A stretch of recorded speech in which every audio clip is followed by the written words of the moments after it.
وہ یہ تھا کہ سی پیک سے جڑے تمام معاملات پر حکمت عملی اور بہتر رابطوں کے ذریعے مزید بہتر اور اعلیٰ معیار کی ترقی کو یقینی بنایا جائے گا۔ گرین ڈیولپمنٹ، ڈیجیٹلائزیشن اور غربت کے خاتمے کے لیے مشترکہ کوششیں کی جائیں گی۔ تیسرا نقطہ تھا انسداد دہشت گردی کے حوالے سے، اور یہ کہا کہ انسداد دہشت گردی کے لیے تعاون کو مزید گہرا اور بامانی بنانا ہے، اور اسی اعلانیے میں یہ بھی لکھا تھا، یہ بات ہے مارچ 2022 کی، کہ جو جولائی 2021 میں داسو کے پروجیکٹ پہ کام کرنے والے 9 چینی مارے گئے تھے، ان کے ذمہ داروں کو انصاف کے کٹہرے میں لایا جائے گا، اور باقی چینی ورکرز کے زندگی کو، ان کے تحفظ کو یقینی بنانے کے لیے کوششیں کی جائیں گی۔ چوتھا نقطہ اس میں یہ تھا کہ ثقافتی تعلقات کا فروغ، افغانستان اور یوکرین جیسے معاملات پر پالیسیوں میں ہم آہنگی، عالمی اور علاقائی سطح پر کثیر ملکی کوششوں یعنی تنازعات کو ختم کرنے کے لیے یک طرفہ کی بجائے کثیر ملکی کوششوں کو فروغ دینے کا اعادہ۔ اب یہ تھی مارچ 2022 میں جو باتیں کی وانگ یی نے جب وہ اسلام آباد آئے تھے۔ اب دلچسپ بات یہ کہ 15 مئی کو اسحاق ڈار صاحب کی موجودگی میں ایک بار پھر انہی وزیر خارجہ نے وانگ یی نے ایک بار پھر 4 نکاتی ایک منصوبہ پیش کیا۔ اس میں پھر انہوں نے کہا کہ ہم ایک دوسرے کے بنیادی مفادات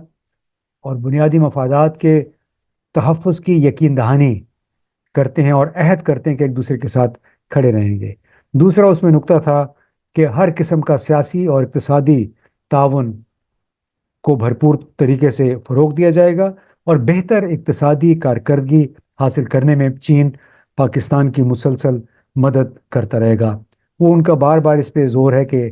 high quality development of CPEC projects. تیسرا نقطہ بالکل 2022 کے بیان کی طرح تھا، سیکیورٹی کے مشترکہ چیلنجوں سے نمٹنے کی یقین دہانی اور عہد۔ اس وقت کانٹیکس کیا تھا؟ اس وقت کانٹیکس تھا کہ جولائی 2021 میں 9 چینی مارے گئے تھے داسو پروجیکٹ پہ کام کرنے والے۔ اس دفعہ کانٹیکس تھا کہ 26 مارچ کو یعنی 2024 میں اسی پروجیکٹ پہ کام کرنے والے 5 چینی مارے گئے ایک دہشت گردی کے حملے میں۔ تو دونوں میں نقطہ نمبر 3 مشترکہ تھا کہ انسداد دہشت گردی کے لیے پاکستان جو وعدے کر رہا ہے اس پہ عمل درآمد کو یقینی بنائے، اور اس کے لیے چین بھی بھرپور تعاون کرنے کو تیار ہے۔ یعنی آپ اندازہ لگائیے کہ پاکستان نے بار بار وعدے کیے، لیکن 2 مرتبہ یعنی جولائی 2021 میں اور مارچ 2024 میں تقریباً ایک ہی علاقے میں ایک ہی پروجیکٹ پہ کام کرنے والے 14 انجینئرز بحیثیت مجموعی چینی انجینئرز یا چینی ورکرز کی جان چلی گئی، کیونکہ اس میں سیکیورٹی لیپسز تھے۔ اب بہت پاکستان نے کہا کہ ہم نے ان کے تانے بانے افغانستان سے ملتے ہیں، کچھ لوگوں کو گرفتار کیا گیا ہے، لیکن چین کی حکومت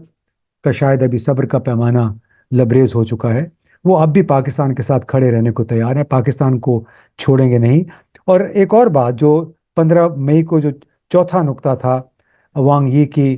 شرائط کا یا تجاویز کا،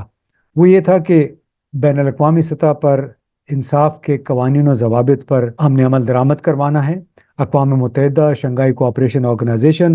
اور ایسے ہی دوسرے بین الاقوامی پلیٹ فارمز کے ذریعے انصاف کے بین الاقوامی تقاضوں کے مطابق معاملات کو حل کرنے کے لیے ہم اپنی کوششیں جاری رکھیں گے۔ اب سوال یہ پیدا ہوتا ہے کہ چین کو اس قسم کے بیانات دینے کی کیوں ضرورت پیش آئی؟ کیوں ایک سٹوری چھپی کراچی کے اخبار میں اور اس کو ہٹا دیا گیا؟ اس لیے کہ وہ کئی لوگوں کو پسند نہیں آئی، کیونکہ یہ تلخ اس میں باتیں تھیں، اور یہ جو میں نے آپ کو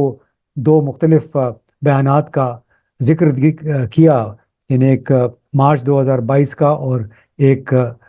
ابھی یعنی مئی 2024 کا، کیوں ان میں یہ 4 کی 4 باتیں قدر مشترک ہیں؟ اس لیے کہ یہی باتیں ہیں جو چینی بار بار کرتے رہے ہیں، اور یہی معاملات ہیں جس کے اوپر پاکستان ڈیفالٹ کرتا رہا ہے۔ پاکستان کی ابھی یہ کوشش ہے، تجویز لے کے جا رہے ہیں کہ جب چین جائیں گے ہمارے وزیر اعظم، تو آپ کے جو قرضوں کی واپسی کا جو ٹائم ٹیبل ہے اس کو آپ مزید 6-7 سال کے لیے مؤخر کرنا چاہتے ہیں۔ یعنی چین کو تجویز یہ دینی ہے کہ ابھی 6-7 سال کے لیے ہم سے آپ اپنا قرض نہ مانگے، لیکن بات یہ کہ جب 6-7 سال کے بعد بھی ہم قرض واپس کریں گے تو اس قرض میں 1 سے 1.5 ارب ڈالر کا اضافہ ہو چکا ہوگا، کیونکہ بہرحال اس پہ سود تو آپ نے دینا ہی ہے۔ تو میرا خیال ہے کہ چینی اب اس معاملے پہ بڑے کلیئر ہو گئے ہیں کہ آپ اپنا گھر ٹھیک کریں۔ وہ یہ بھی دیکھتے ہیں کہ پاکستان کی وزیر اعظم، وزیر خارجہ دنیا بھر کے چکر لگا رہے ہیں، جہازوں میں ٹرپس کر رہے ہیں، اشتہاروں پہ جیسے آپ نے دیکھا 28 مئی کو جو اشتہارات چھپے، اس سے پہلے بھی 2-3 مواقع پہ ایسے ہی تھا کہ کروڑوں روپے ایک دن میں لگ جاتے ہیں صرف اخباری اشتہارات پہ۔ تو آخر چینی حکومت بھی دیکھ رہی ہے، IMF والے بھی دیکھ رہے ہیں کہ اس وقت تقریباً تمام حکومت ریاست پاکستان قرضوں پہ چل رہی ہے، قرضوں کے پیسے اس طرح اڑا رہے ہیں جیسے ان کے خزانے میں بالکل وافر مقدار میں پیسے موجود ہیں، جبکہ دوسری طرف 1 1 ارب ڈالر کے لیے کس طرح منتیں سماجتیں کر رہے ہیں۔ تو اب جب تک پاکستان نے اپنا یہ روایتی طرز حکمرانی نہ بدلا، یہ قرضوں پہ رہنا، قرضوں کی بھیک مانگنے کا سلسلہ بند نہ کیا، تو چین بھی بہت جلد ہو سکتا ہے پاکستان سے ہاتھ اٹھا لے۔ بالکل علیحدہ تو نہیں ہوگا، کیونکہ اس کے اپنے اسٹریٹجک کچھ مجبوریاں بھی ہیں، امریکہ کے ساتھ اس نے علاقے میں مقابلہ کرنا ہے۔ لیکن بہرحال چین کی ابھی بھی یہ خواہش ہے، بڑی شدید خواہش ہے کہ پاکستان اپنے پاؤں پہ کھڑا ہو، لیکن پاکستان اپنے پاؤں پہ صرف اسی صورت میں کھڑا ہوگا جب یہ 19ویں صدی کا طرز حکمرانی تبدیل ہوگا، اس کو 21ویں صدی کے تقاضوں سے ہم آہنگ کر کے اور اپنے وسائل کے اندر رہنے پہ آمادہ ہونا ہوگا پاکستان کی حکومت کو، تمام ہمارے حکمرانوں کو۔ تبھی جا کے ہم پاؤں پہ کھڑے ہو سکے، تبھی بھی جا کے ہم دوسروں کے لیے قابل اعتبار ہوں گے، اور تبھی چاہے چین ہو، سعودی عرب ہو، متحدہ عرب امارات ہو، یہ پھر ہماری بات بے اعتبار کر کے ہو سکتا ہے ہمیں مزید قرضے بھی دے دیں۔ لیکن جب تک ان کا یہ انداز حکمرانی، یہ شاہی انداز حکمرانی تبدیل نہیں ہوگا، آہستہ آہستہ ہمارے جتنے دوست ہیں وہ ہم سے دور ہوتے چلے جائیں گے۔